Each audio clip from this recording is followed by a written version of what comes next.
श्री शिवाय नमस्तुभ्यं भक्तों, स्वागत है आप सबका आपके अपने YouTube चैनल नमामि शिवजी में। भगवान भोलेनाथ का आशीर्वाद आप पर सदैव बना रहे। भक्तों, भगवान भोलेनाथ का स्मरण करें। पूर्णिमा के दिन एक आखा दाना चावल का यानी कि एक सजा दाना चावल का चावल खंडित नहीं होना चाहिए। ध्यान रखना है, चावल का दाना खंडित नहीं होना चाहिए। पूर्णिमा के दिन शिवलिंग पर समर्पित करिए और एक बेलपत्र जिसका डंडी वाला हिस्सा आपकी तरफ हो उसको भगवान भोलेनाथ पर चढ़े चावल के ऊपर अपने मन में जो भी कामना हो उसका स्मरण करके रख देना चाहिए। और भगवान भोलेनाथ के सबसे सुंदर स्वरूप चंद्रमौली भगवान का स्मरण करना चाहिए। भगवान भोलेनाथ का सर्वश्रेष्ठ नाम है चंद्रमौली। चंद्रमौली भगवान का स्मरण करके अपनी मनोकामना का स्मरण करके एक लोटा जल भगवान भोलेनाथ को समर्पित कर दीजिए। वही जल नैनों में लगाकर अपनी मनोकामना का स्मरण करके वापस घर को आइए।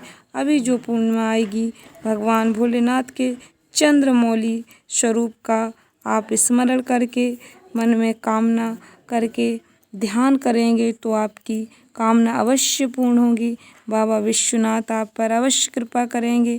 भगवान भोलेनाथ की कृपा आप पर सदैव बनी रहे। वैशाख पूर्णिमा की आप सब लोगों को बहुत बहुत बधाई। इस पूर्णिमा की रात्रि को उपाय करने से आपकी बड़ी से बड़ी बीमारी दूर हो जाएगी, बड़े से बड़े कष्ट भी मिट जाएंगे। अनिद्रा की बीमारी, श्वास की बीमारी, सारी बीमारियां पूर्णिमा की रात्रि को यदि व्यक्ति अपने जीवन को सुखमय बनाए तो उसके सारे कष्ट दूर हो सकते हैं। पूर्णिमा की रात्रि को पीपल के पत्ते 5 लेकर उस पर खीर रखकर रात्रि को खा लेने से किसी भी व्यक्ति की सांस संबंधी बीमारी ठीक हो जाती है। वह बीमारी रुक जाती है, बढ़ती नहीं है। यदि किसी बच्चे को नेत्र संबंधी समस्या होती है, नेत्र कमज़ोर होते हैं, पूर्णिमा की रात्रि को 12 बजे चंद्रदेव के दर्शन 5 से 7 मिनट चंद्रदेव से नयन मिलाएं और फिर जो खीर चंद्रदेव के सामने रखी है उसे 1 चम्मच चढ़ाएं। फिर चंद्रदेव का दर्शन कराएं और खीर चढ़ाएं। ऐसा 5 या 7 बार करें। इससे आँखों की ज्योति बढ़ती है, अनिद्रा की समस्या दूर हो जाती है, निद्रा देवी आँखों में प्रवेश करने लगती हैं। जिस व्यक्ति के शरीर में चट्टे पड़ जाते हैं, दाँत खाज खुजली हो जाती है, उसके लिए भी पूर्णिमा की रात्रि को 12 बजे 21 दिए जलाने का उपाय बताया पूज्य पंडित प्रदीप मिश्रा जी ने। पूर्णिमा की रात्रि को 12 बजे 21 दिए जलाएं और इन 21 दियों का कालोच इकट्ठी करके एक थाली में गाय के घी के साथ उस व्यक्ति के शरीर में जिसके काले चट्टे पड़े हों, दाँत खाज खुजली हो, वहाँ पर लगा लीजिए। यह कालोच आपको 5 से 7 दिन तक लगानी पड़ेगी। इस कालोच को लगाने के आधा घंटा बाद स्नान कर लीजिए, आपको आराम मिलेगा। वैशाख पूर्णिमा की रात्रि से कार्तिक पूर्णिमा की रात्रि के बीच में भगवान दामोदर भगवान का और भगवान भोलेनाथ का जो मंगल स्नान कराएगा, अभिषेक कराएगा, उसके सारे दुख दरिद्र दूर हो जाते हैं। और आप बड़े प्रेम से खीर बनाइए, चंद्रदेव के सामने रखकर श्री हरि विष्णु को भोग लगाएं।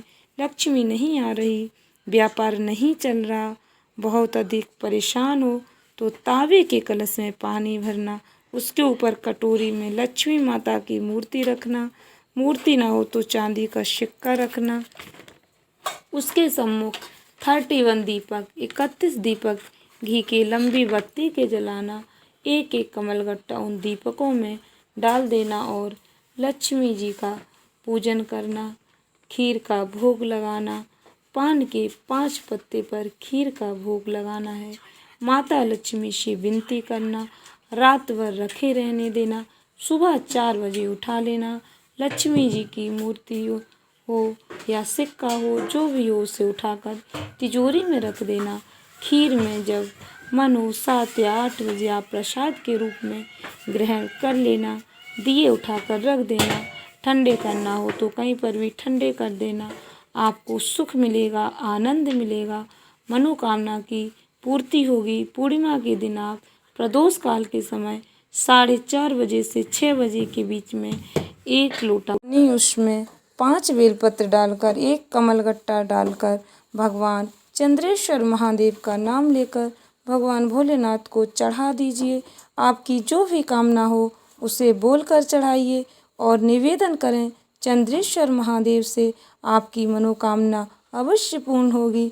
यदि पूर्णिमा की रात को गर्भवती नारी की नाभि पर चंद्र की किरणें पड़ जाती हैं, चंद्र की दृष्टि पड़ जाती है, तो उसका बच्चा यशस्वी, बुद्धिमान और पढ़ने में होशियार होता है। भक्तों, जब चंद्रदेव की किरणें समुद्र में उछाल ला सकती हैं, तो आपके जीवन में भी उछाल ला सकती हैं। आप भी तरक्की कर सकते हैं। यदि भक्तों पूर्णिमा की रात्रि पर शिवजी को आप 1 लोटा जल समर्पित करते हैं, तो माता लक्ष्मी विशेष कृपा आप पर होती है। आपकी सारी परेशानियां दूर हो जाती हैं और आपकी जो भी कामना है पूर्ण हो जाती है। चंद्रदेव के साथ साथ माता लक्ष्मी और भगवान भोलेनाथ का भी आशीर्वाद प्राप्त हो जाता है। भक्तों, जानकारी अच्छी लगी हो तो अधिक से अधिक शिव भक्तों को शेयर करें, चैनल को सब्सक्राइब अवश्य कर लें, जिससे हमारी समस्त वीडियो आप तक पहुंचती रहें। धन्यवाद। श्री शिवाय नमस्तुभ्यम।